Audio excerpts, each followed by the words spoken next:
America Meditating Blog Talk Radio Show. We collect wisdom, hear stories, and inspire each other. I'm Sister Jenna. Tune in live from Monday through Friday at 8 a.m.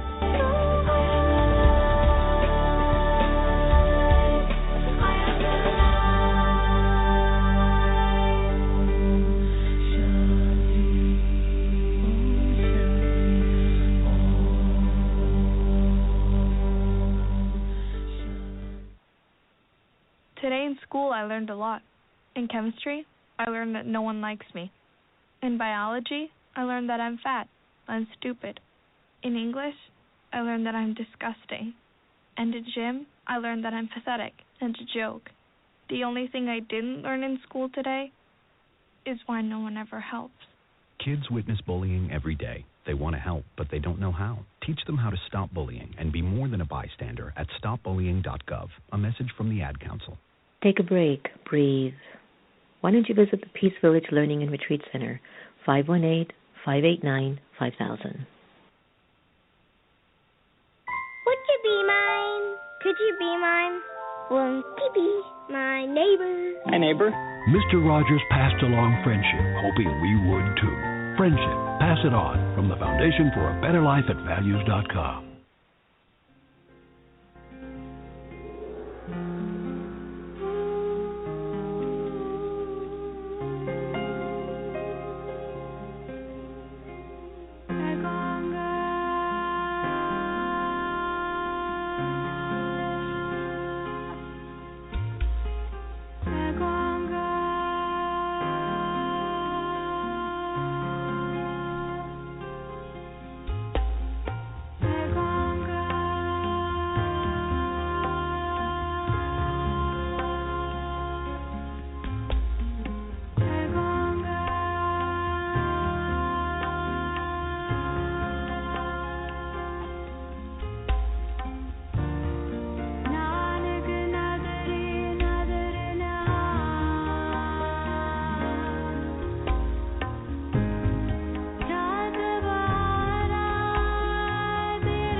Hello, everyone, and welcome to America Meditating Radio Show. I'm your host, Sister Jenna, broadcasting from the beautiful Meditation Museum in our nation's capital. Are we feeling optimistic and new towards all the healing and the sense of personal development that we tend to require, especially at a moment of tragedy or adversity? Today we have a very special guest that we'll be having a conversation with, Scarlett Lewis, who's the mother of Jesse Lewis and founder of the Jesse Lewis Choose Love Foundation.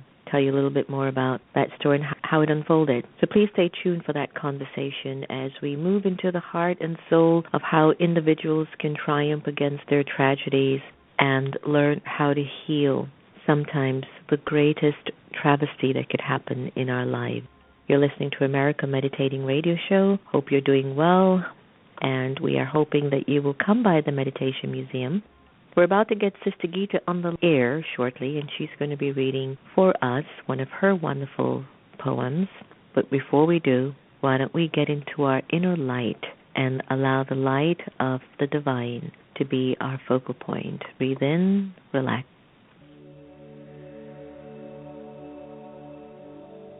Inner light. Taking just a minute, I relax my body and become aware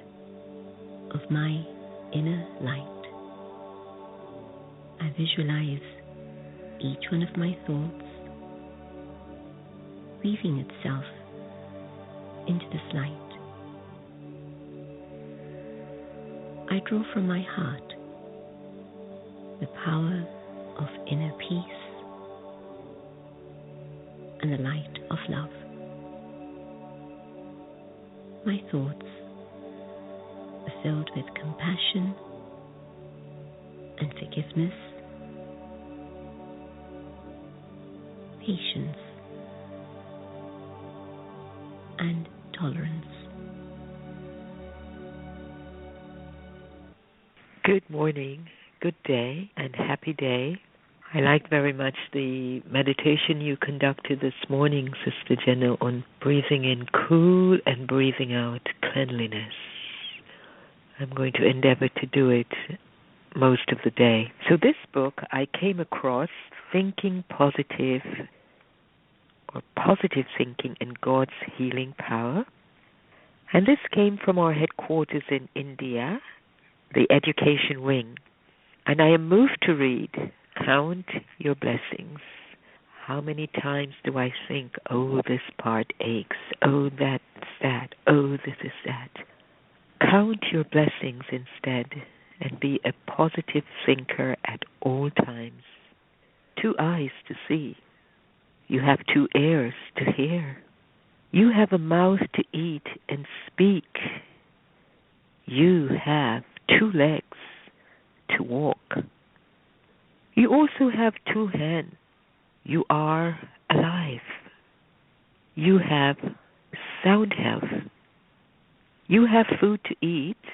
You have a cloth to wear. You have a place to stay. You are educated. You have a loving family. You have people to support you. You have money for your needs only. You have a job. You have time. You have well-wishers around you. You have the blessings of elders and others. You have the blessings of God, who is the highest of all souls. And the more we remember the highest of all, then that being will assist us in absolving our errors. You love God and all those in your surroundings. And someone then says to me, what if I don't have health? What if I don't have this? What if I don't have? Give thanks anyway.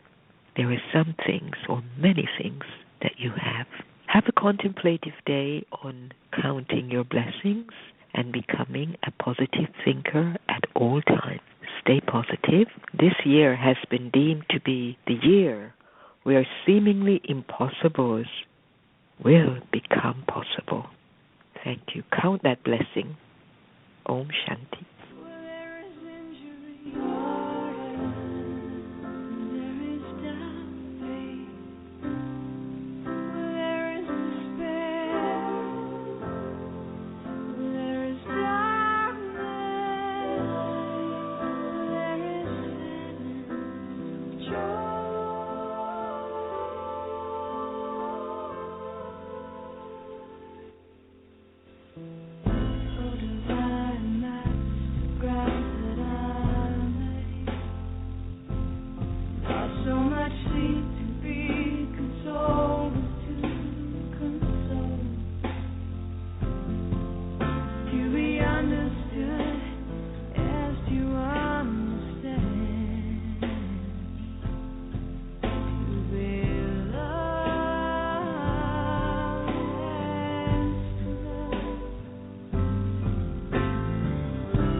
Hello and welcome back to the America Meditating Radio Show. I hope you enjoyed Sister Gita's reading and also that beautiful song by Sarah McLachlan, Instruments of Peace. We definitely need that more in the 21st century because the natural nature of the human soul is to be at peace with one's self. And when that peace gets violated by one's own actions and thoughts, we perform actions that give a lot of sorrow, not only to ourselves but to other individuals. And it can create a very negative ripple effect, or it can inspire you to do something so good and so positive that you check yourself before you decide to go into giving sorrow to another. Today, the America Meditating Radio Show is very humbled to welcome Scarlett Lewis. Scarlett is a mother and the mother of Jesse Lewis and founder of the Jesse Lewis Choose Love Foundation. She's a new activist for peace, and on the morning of December 14, 2012, Scarlett's 6-year-old son Jesse McCord Lewis walked out of his house and down the driveway towards his father, who was waiting to drive him to school. Along the way, Jesse stopped to write a message with his finger in the frost on his mother's car. Jesse said, "I love you." Just hours later, Jesse was gone. He was one of the 26 victims of the Sandy Hook Elementary School shootings in Newtown, Connecticut. Days prior to the tragedy, Jesse wrote 3 words on his chalkboard at home. They were nurturing, healing, and love. Following Jesse's death, Scarlett wrote Nurturing, Healing, Love, the story of her journey from the personal tragedy to a movement that can change the world. The Jesse Lewis Choose Love Foundation collaborates with professional educators to develop school-based educational programs to change our current culture of violence to one of safety, peace, and love for everyone in our world. Its single guiding principle and motto of its work is teach others to choose love. And we are really humbled to welcome you, Scarlett, to the show. A very warm welcome. Thank you so much, Sister Jenna. I'm so happy to be here. You're very welcome. How are you doing 2 years later? And the changes that you have gone through must be incredible. I don't think words will be ever able to describe it. But, you know, in the midst of sometimes the awareness of loss, there must be also this awareness of benefit or fortune in some way or the other. So how is Scarlett and the family doing now? Right, that's such a loaded question 2 years later. And in a way, you know, I guess I've been able to realize the silver lining actually in terrible loss, and that is just this incredible sharpening of perspective on what is really important. Right. It's an incredible weeding out process of those people that are around you. The best of the best come out. I mean, the world on that day, I call it the world's greatest day of compassion, December 14th, 2012, because on that day the world came together and the outpouring of love was like nothing I could ever have anticipated or imagined. It was a beautiful thing. Imagine being held up in a world's prayers. It was just an incredible blessing. And so in that way, it's been really, it's been an incredible experience. The new friends and people and opportunities that have come into my life have been a true blessing. But of course, I have to say also, and I call it the dichotomy of my life, because along with, you know, the incredible miraculous blessings and really miracles that we've experienced. And when I say we, I mean JT, who's Jesse's older brother, who was 12 at the time Jesse died. He's now 14, that we've experienced. But at the same time, so the dichotomy is the incredible, just numbing and battering loss. I feel it every day, every second of the day. And I have to say, the second year of traumatic loss is actually harder than the first, because the first year, I think, you know, you're numb for quite a while, still something that could never happen to you, even though it did. And it's just too unbelievable, I think, for the reality of it to even get through your brain. And there was so much worldwide attention to this. And, you know, I started my life's mission, my life's work, which was such a gift from Jesse, from his message on the chalkboard that he left shortly before he died, where he wrote Nurturing Healing Love. I want to jump in here because what you shared, and I think for many of our listeners, we hear you and we feel it, and I don't think anyone will be able to ever understand what the experience is like. And I've had the service of being by the bedsides of many individuals who are going to transition or leave the body. We call it the soul leaves the body, but the soul is who we've had a relationship with, not the body. And so, right. You know, many times when I hear stories because of my sharing of mystical understandings, Jesse's soul leaving the body, and I know that he left in a very brave way, it's almost like do you feel like Jesse's soul is just bringing people together and things together in ways that no one would have been able to even do it if he was around, as if there's something sometimes so uniquely bigger than our ability to decode what life is about, that it somehow has you surrendering to the greatness of divinity, the greatness of the story of life, and it's somehow bringing you closer to your faith. Does that make sense? That's an incredible way of putting it, and it makes absolute sense. I mean, I say before that I had a belief that life went on afterwards and that we're spiritual beings. I had a very, very strong belief. But now I say I know. I know that for a fact because I can see it, and I can see it in the physical form, not only just feeling his presence around me, but I can see the beauty, the miracles that are rising from the ashes. And it's a beautiful thing. I feel Jesse's presence, and I know that there are things that have happened that would not have happened without such terrible sacrifice. And so, yes, absolutely. You stated that beautifully, and I agree 100%. Now, it seems that your beautiful angel, Jesse, was a brave warrior, but it seems as if he came with a mission. And it's obvious that as he has, transitioned and moved on, and in our Eastern culture, we believe that when the story isn't finished, and many of our stories are never going to be finished for a long time, we do come back. We come back to resolve certain issues. We come back to make things better because the circumstance and the situation wasn't conducive.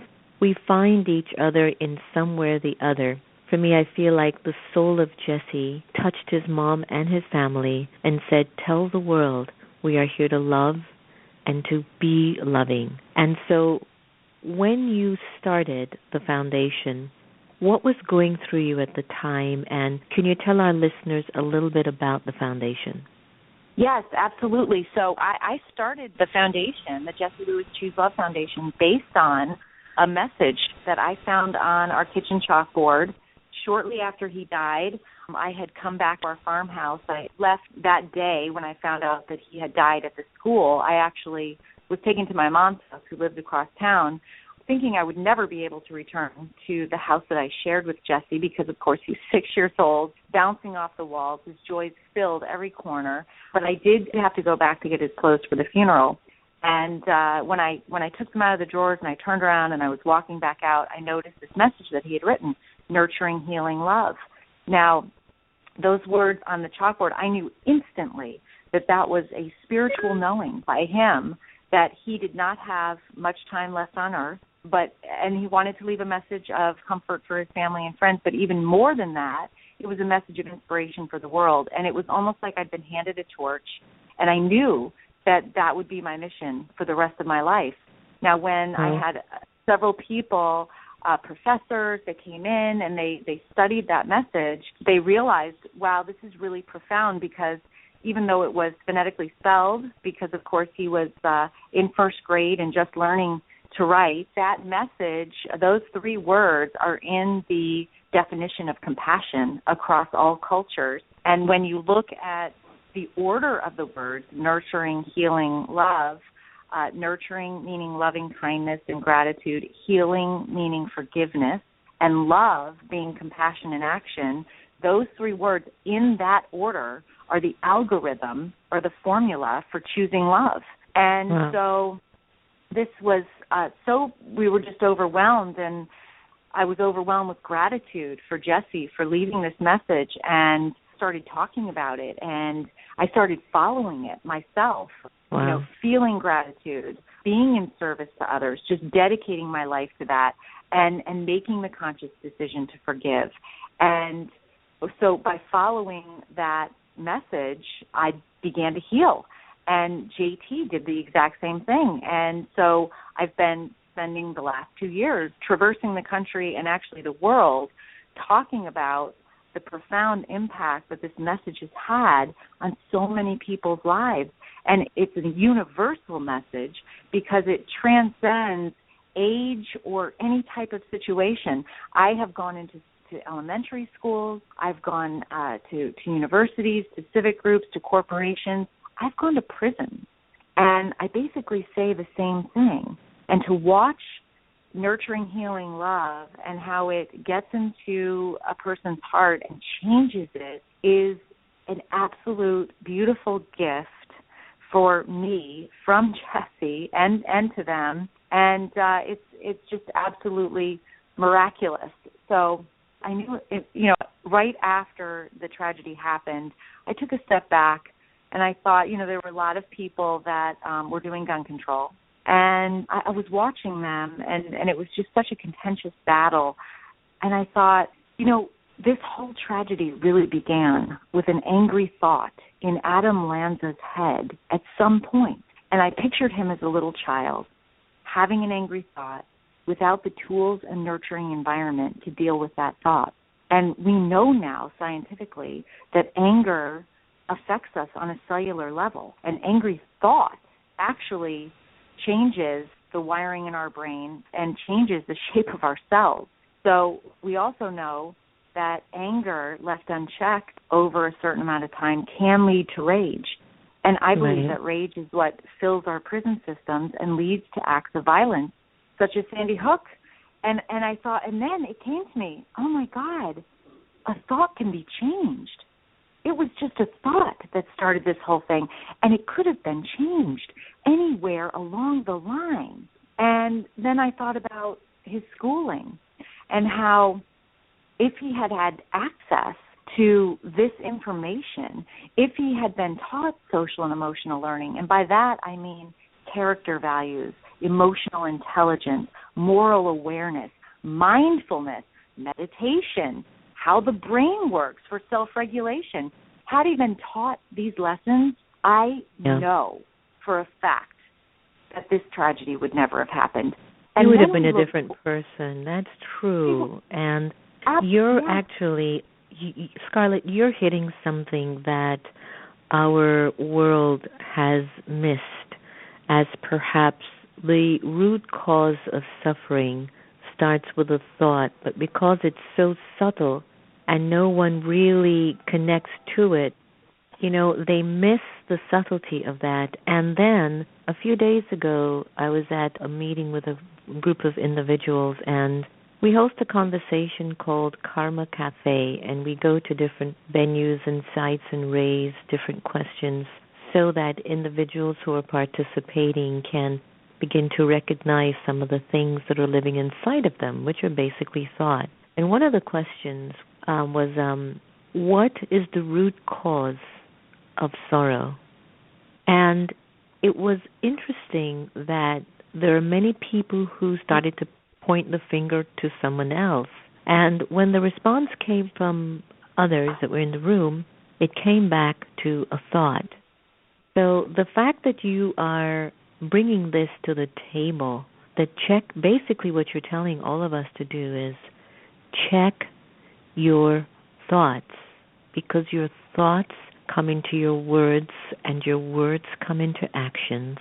And it might get to a point that if you're having angry thoughts and you're speaking in an angry way and you're acting in an angry way, you come to a point you don't even realize that it's become normal for you to be that. And so you are on to something so important. I don't know if you've heard of Sean DePurin, who's been doing a television show and work on forgiveness, but I would love for both of you to connect, because forgiveness is a huge, huge topic and act. And you might be trying to play back the scenes over and over again for it to have not been that way, but it was. And so moving on requires so much courage.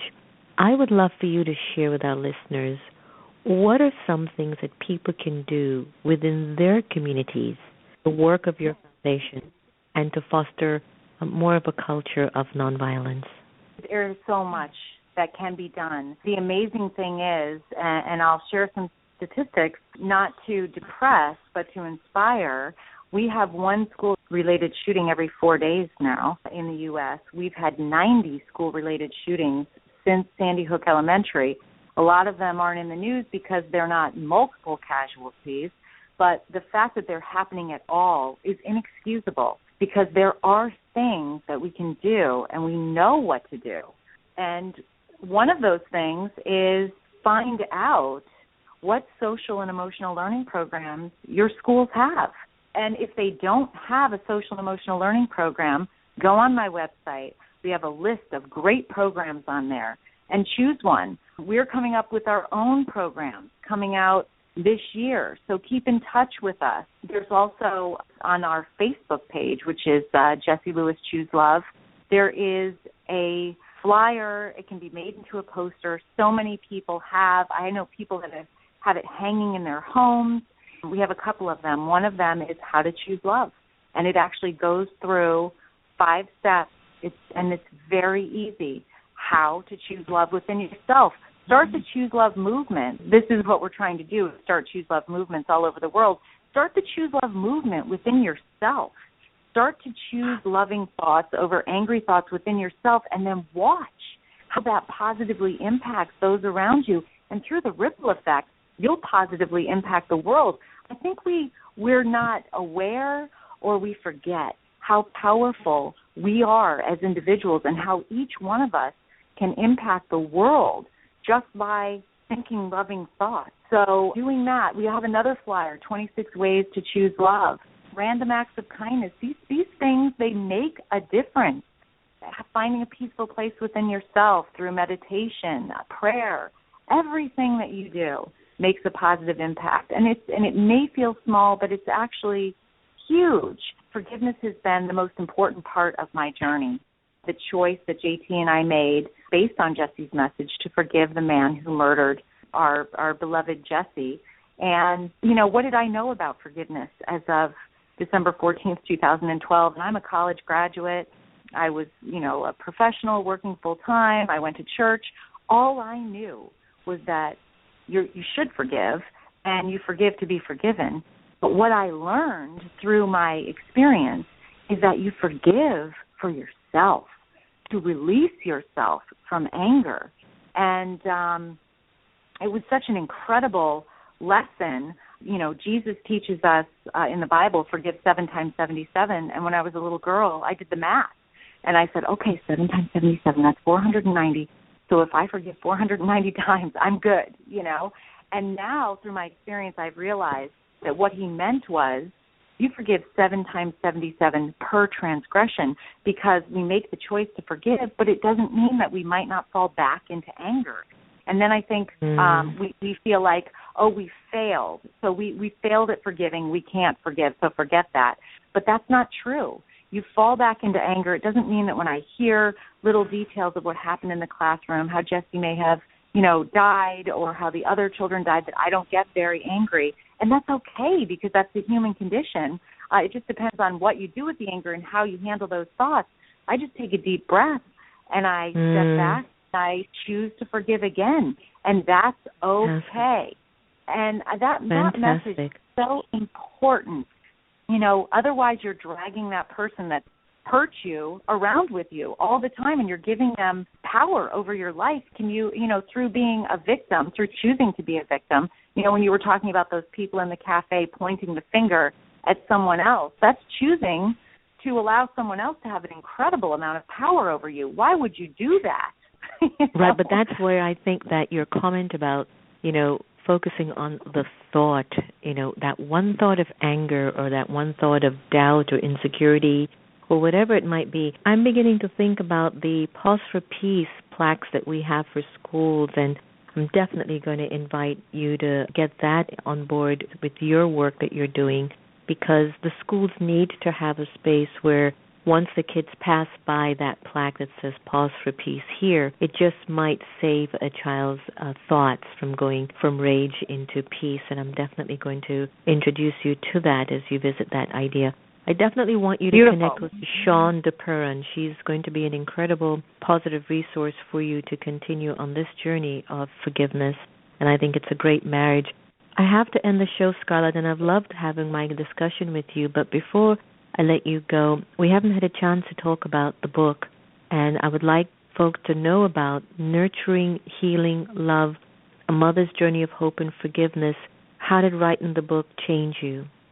You know, that book came from my journal. It was a week after the tragedy, and so many incredible miracles had happened, and we'd met incredible people, including the president, and I couldn't remember what had happened on each day because of the trauma. And so I sat my family down, and we went through each of the signs that we received from Jesse and everything that had happened. And then I just continued this journal. So when I met Wayne Dyer, he totally condones and believes in Jesse's message of nurturing, healing love. And he said, this is something that we need to share with the world. And so I had a co-writer, and we just kind of went through my journal. And it was so transformative because it was a step in the forward direction of sharing Jesse's message with the world, which I knew that was my purpose on earth, and how blessed am I to know what my purpose is. And so and then to have messages from people now from around the world that have read the book and have told me that, you know, Jesse's message has changed their life and helped them to come to forgiveness with things that they've been angry feelings they've been harboring in their heart for years, and it has freed them. And that's such a gift and a blessing for me to hear that Jesse's message is living on in someone else, changing lives. So it's really been a beautiful, I feel like it's a beautiful gift from Jesse to me. It sure is. In the midst of tragedy, there is benefit. And again, I bring this to the conversation to everyone listening today, folks, that there are times that you feel like there was a loss, but I do believe that we're having relationship with souls, not with bodies. And even though the body of Jesse is not here, it is clear the soul of Jesse still is. And so when we're having a relationship with a soul, we're having a relationship with the best of that being, the virtues, the qualities, the power of that being.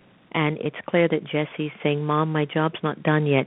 I just need you to move things for me. So, Scarlett, I want to thank you and JT for being a big brother. A big shout-out to him. I know that he must be also a very strong support for Mom as she goes through this. And I definitely I'll have our producers send you information on the Pause for Peace in the schools so we can move that forward. Scarlett Lewis, is there a life quote that you are living by? And if so, could you share that with our listeners and leave us with a website that our listeners can get in touch with you?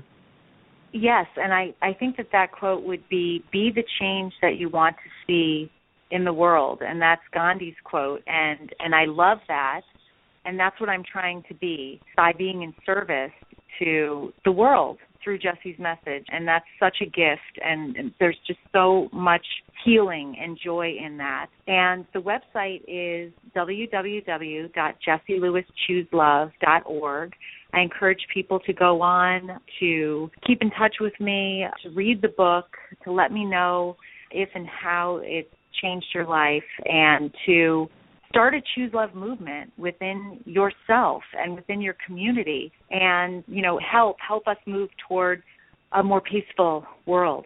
Beautiful. Scarlett Lewis, thank you so much, and lots of love and good wishes.